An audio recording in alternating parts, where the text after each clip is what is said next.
EP. ജയരാജന്റെ ആത്മകഥയുമായി ബന്ധപ്പെട്ട് കരാറില്ലെന്ന വാർത്തകൾ തള്ളുകയാണ് DC ബുക്സ്.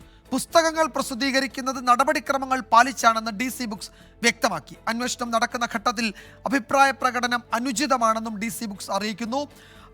ഇ.പി. ജയരാജന്റെ പരാതിയിൽ DC ബുക്സ് ഉടമ രവി DC മൊഴി പോലീസ് രേഖപ്പെടുത്തിയിരുന്നു. കരാറില്ല എന്ന് രവി DC മൊഴി നൽകിയതായി പുറത്തു വന്ന റിപ്പോർട്ടുകളോടാണ് DC ബുക്സിന്റെ ഈ പ്രതികരണം. നിതിൻ അംബുജൻ കൊച്ചിയിൽ നിന്ന് മറ്റു വിവരങ്ങൾ നൽകും. നിതിൻ, ഇപ്പോൾ DC ബുക്സിന്റെ ഈ വിശദീകരണം ഇ.പി. ജയരാജൻ നേരത്തെയും പിന്നീട് പല ഘട്ടങ്ങളിലും പറഞ്ഞ വാദങ്ങൾ അപ്പാടെ തള്ളുന്നതല്ലേ?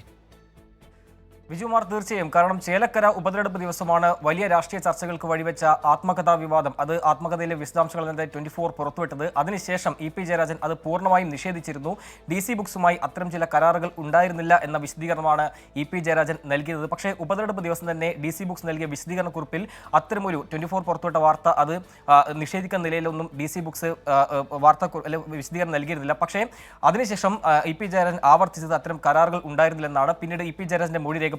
ഇന്ന് രവി DC മൊഴി രേഖപ്പെടുത്തി.